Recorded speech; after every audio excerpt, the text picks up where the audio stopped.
all of whom are experts, Mr. Speaker, on the policy of Obamacare. I want to talk to you about something other than policy. I want to talk to you about the law.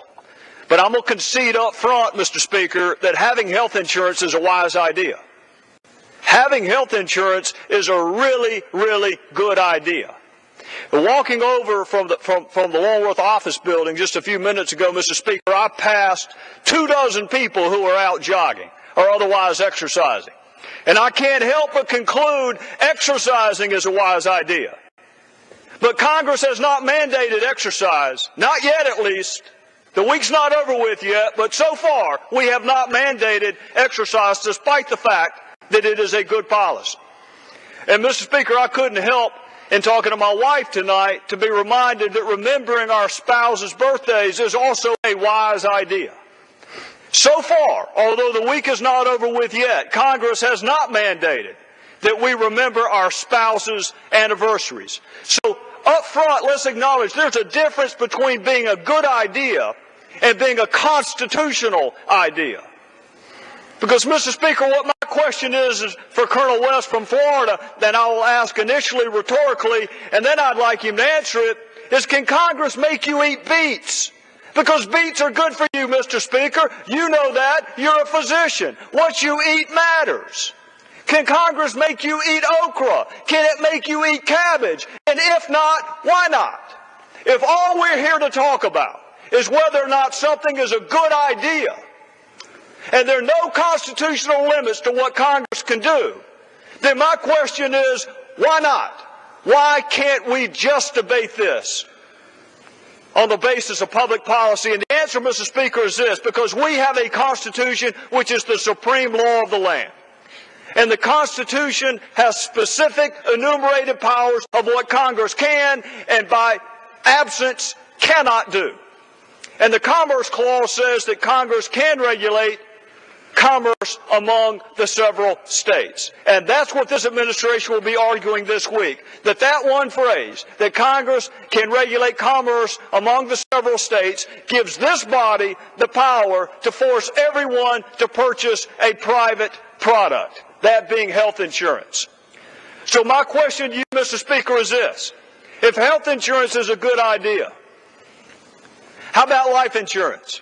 Because heavens knows we don't need any more generational debt in this country, Mr. Speaker. It is not fair to pass on debt to subsequent generations. So why don't we mandate, before this week is done, why don't we mandate life insurance? So why don't we mandate, before the week is over with, Mr. Speaker, mandate that everyone must purchase dental insurance? If not, why not? Mr. Speaker, as you know, I was a prosecutor in a former life. So I took great note of two Supreme Court cases, Lopez and Morrison. In Lopez, this body passed the Gun-Free School Zone Act, saying we don't want guns on junior high and high school campuses. And the Supreme Court of the United States said that may be a laudatory public policy position, but Congress has no business regulating the campus of high schools and junior high schools. And Mr. Speaker, Congress also, and this issue is very near and dear to my heart because I come from a state that has struggled mightily with the issue of domestic violence. So Congress passed a Federalized Violence Against Women Act. In the United States versus Morrison, the Supreme Court said that is a very laudable public policy. But the Commerce Clause of the Constitution does not give you the power to tell the several states how to handle domestic violence, and they struck it down. So we've got to, in this country, somehow find a way to separate what is good public policy from what is the law of the land. Because, Mr. Speaker, I will tell you this: if the Supreme Court says that Congress can make you purchase a private product like health insurance, then I beg someone to tell me what are the limits to what that we can tell people to do. Can we make them exercise? We all know that's good for you. If I've got to subsidize the health of people who are obese or have hypertension, why can't I make them exercise? Because this is America, and Congress can't make you exercise. They can encourage you to do it, but they can't make you do it. And Congress can't make you buy dental insurance. And Congress can't make you buy life insurance. And Congress can't make you exercise or get out of the rain when there's lightning. There are lots of things that we ought to do that Congress can't make us do.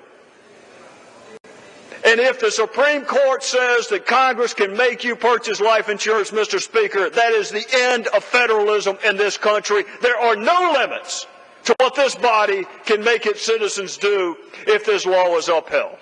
And I thank the gentleman from New York, and I thank my other colleagues.